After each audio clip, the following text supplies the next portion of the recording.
Nigeria versus South Africa, the xenophobia. Clash. What was supposed to be a meeting about African unity suddenly turned into a heated confrontation. At the Commonwealth Parliamentary Association conference in Malawi, Nigerian and South African lawmakers clashed over one explosive issue: xenophobia.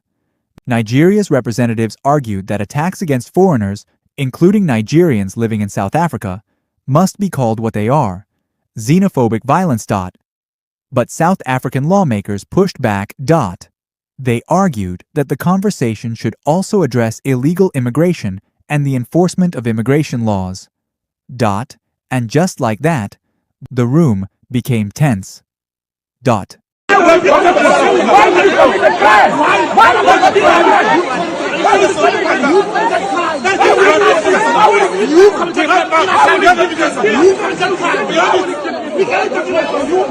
You can't be so you can't be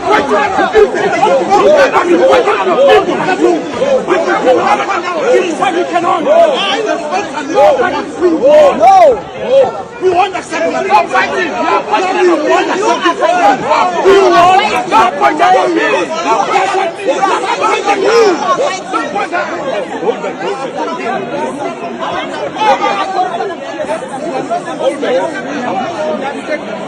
He's breaking out of people.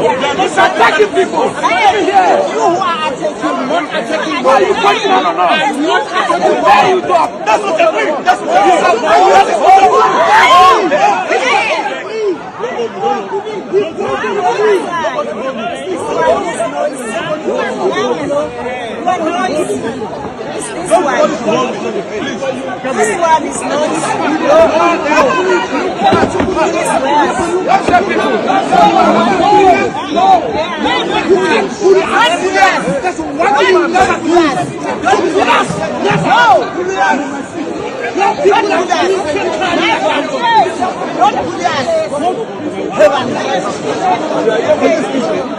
yeah, but they don't want solution. How? That is too salam. No, don't do that. See, they want the last word to be wanting to change. They know me now. They know me now.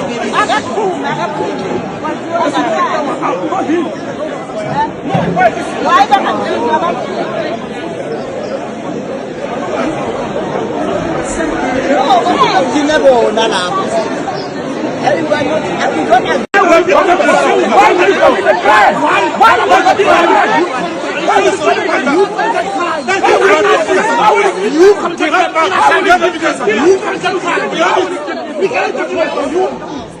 you can't be so you can't be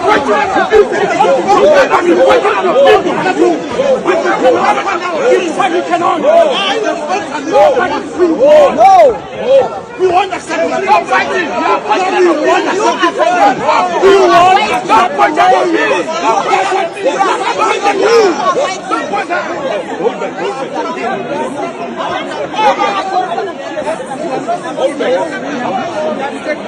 He's breaking out of people.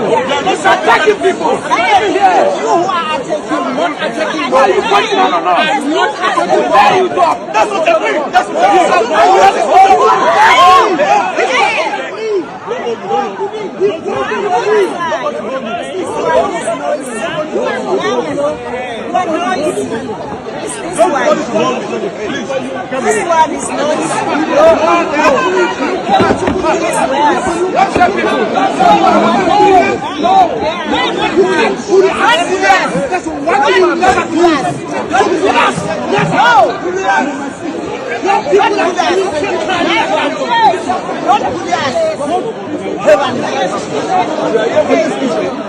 yeah, but they don't want solution.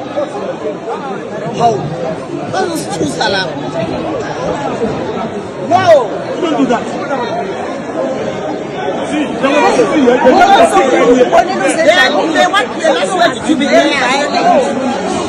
wanting to change. They know me now. They know me now.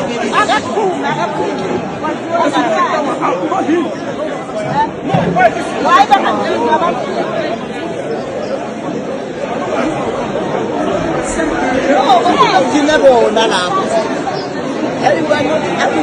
And once we know what the cause was, we will let the public know. And of course, we wouldn't want to speculate as to what happened. So let that investigation proceed, and as soon as we are able to, we will inform yourselves of what the reason was for the fire alarm being set off. Mr. Michaels, are you now tightening up security? I mean, Matlala is appearing today, as expected to appear tomorrow as well. Well, Pule, security around the commission is always tight. On a day like this, of course, it is heightened. Mr. Matlala is a key witness in this inquiry. And I think it's safe to say that all the necessary security measures were put in place last week already. We had been planning for this. So I think you must be assured, as you know, that the security is always tight around the Commission's premises, and everything is safe for us to proceed. Mr. Michael, PSA has been told by sources taxi boss Joseph Banyon is expected to appear on the 29th of this month. Sorry, Pule, I think there were one or two other questions related to this. Thanks, Jeremy. I end up from SABC. Just to take us back to the fire incident, we can't speculate, yes, but are you concerned by the Commission, by how things unfolded this morning? No, we are not really concerned. In terms of the procedures that are in place in an eventuality like this, Ayanda, those procedures were followed to the T. Everything ran smoothly in terms of an evacuation procedure. And as far as I'm aware, there weren't any incidents related to that evacuation other than the fact that a fire alarm had been set off, and of course then those procedures kicked in. So from a planning point of view for an eventuality like this, everything ran smoothly. CBC Africa. Mr. Michael, what can you tell us about the safety of judges? Because we're entering a very dangerous part of the commission where it involves people that have power, that have money, that have resources. What safety are put in place for the judges so they can finish this process? But even after submitting their report, what safety is in place that we can see the judges around after 6 months after completing the commission? Well, Pule, I'll come to your question now. Sorry. Firstly, on this issue of safety protocols around protection, we as the Commission don't ventilate the security measures and the protection that we have put in place, other than to say that all the necessary is in place in terms of protecting Justice Madlanga, his co-commissioners, the team, and of course the witnesses who have come to testify before the commission, and those who are still to come. Pule? Yes, we have been notified that taxi boss Joseph Banyon is expected to appear before the commission on the 28th and on the 2nd. Can you confirm? Well, Pule, as you know, the commission ordinarily does not discuss when or if a particular witness is going to appear before the commission. If there is an announcement that needs to be made in that regard, it will be done in due course. This argument comes after months of rising tensions between Nigeria and South Africa over attacks against migrants. Nigeria has demanded stronger protection for its citizens, while South Africa says it condemns xenophobia and insists immigration laws must be respected. But here is the bigger question. How can African nations talk about unity when Africans are fighting Africans? Nigeria and South Africa are two of Africa's biggest powers. And when these two giants clash, the entire continent is watching. The real challenge now is not just deciding what to call the problem, it is finding a solution before another diplomatic argument becomes something much bigger. Africa cannot afford to be divided. All those court cases are still continuing, but it was the Commission that was at pains to state that it will not seek to continuously prejudice him because the scope of those questions to be asked has actually been delivered to Kat Matlala and his legal team. Well, Arabile, I just want to not answer your question immediately and turn your attention to something that is developing and happening right now. Firefighters have been called into the venue where the Matlanga Commission sits here at the Bridget Mabandla Justice College. The fire brigade basically arrived, I'd say about 20 minutes ago. And this is since around just after 7 o'clock, Arabile, we were asked to actually exit the building where we were broadcasting from. We were initially inside. You'll recall about an hour ago we were inside the building, Arabile, and since just after 7 o'clock the fire drill has been ringing out. Now, it's not the first time that we've actually had such a fire drill.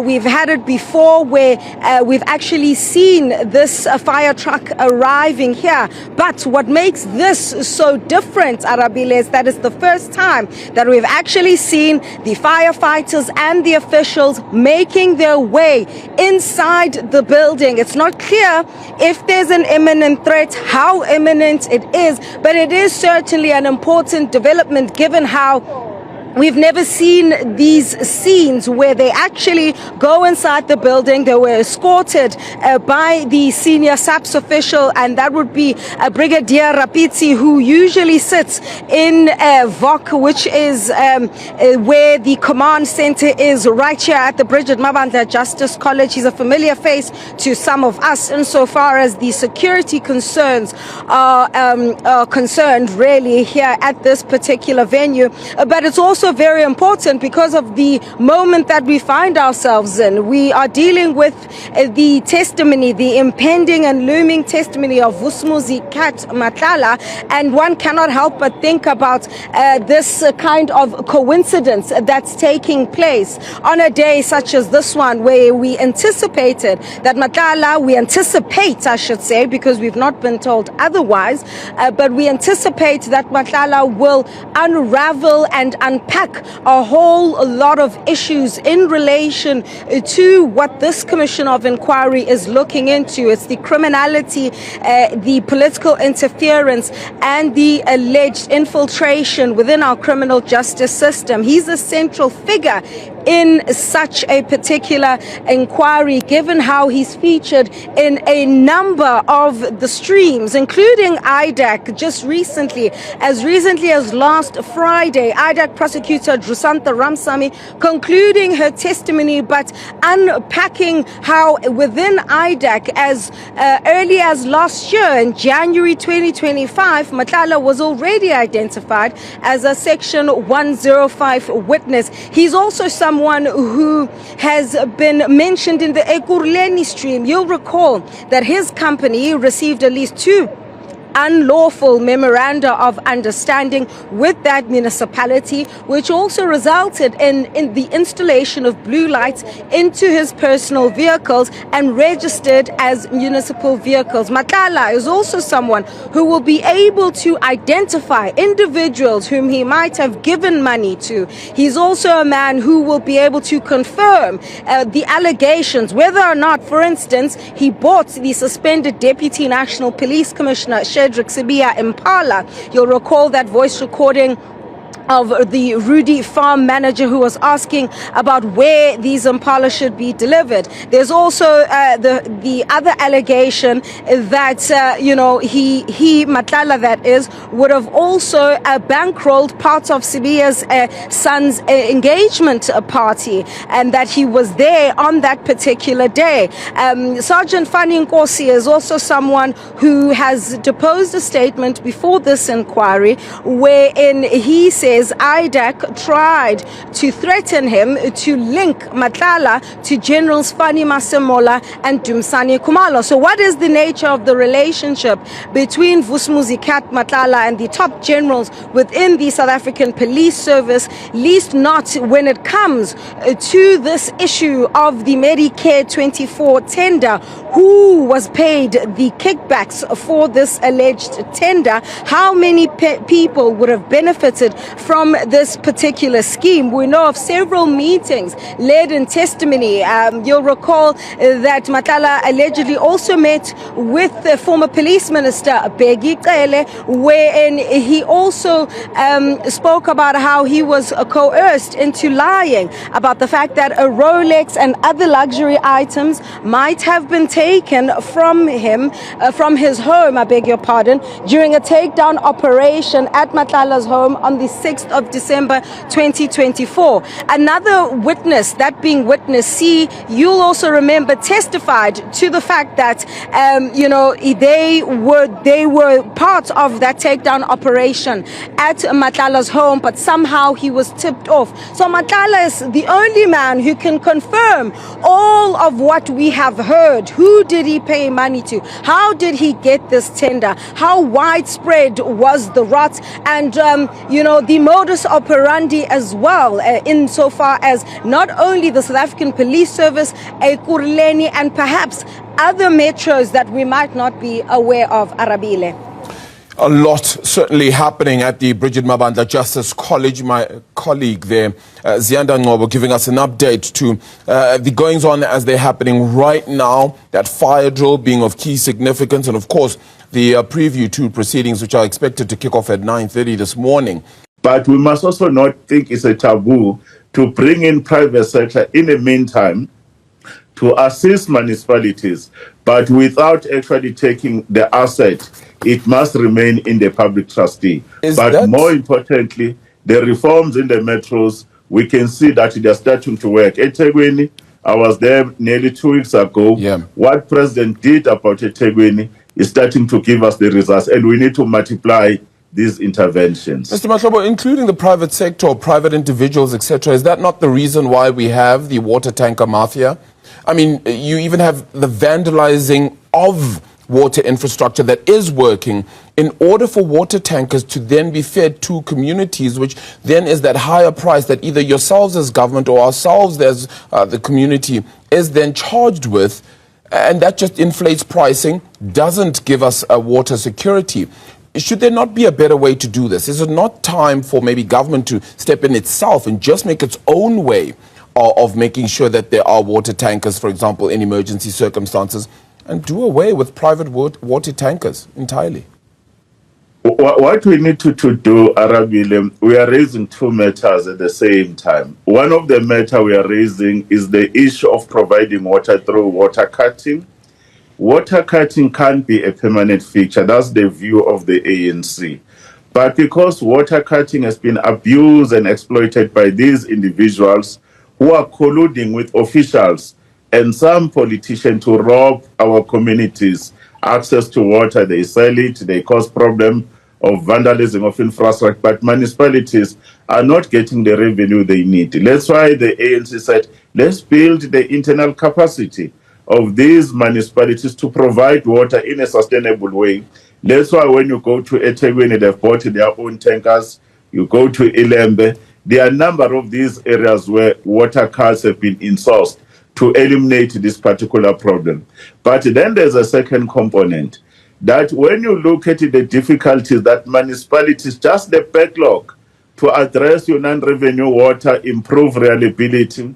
More than 7 years ago, we needed more than 400 billion rands just to fix the problem, to improve reliability, which is the ANC target that by 2030 we must be at 80%.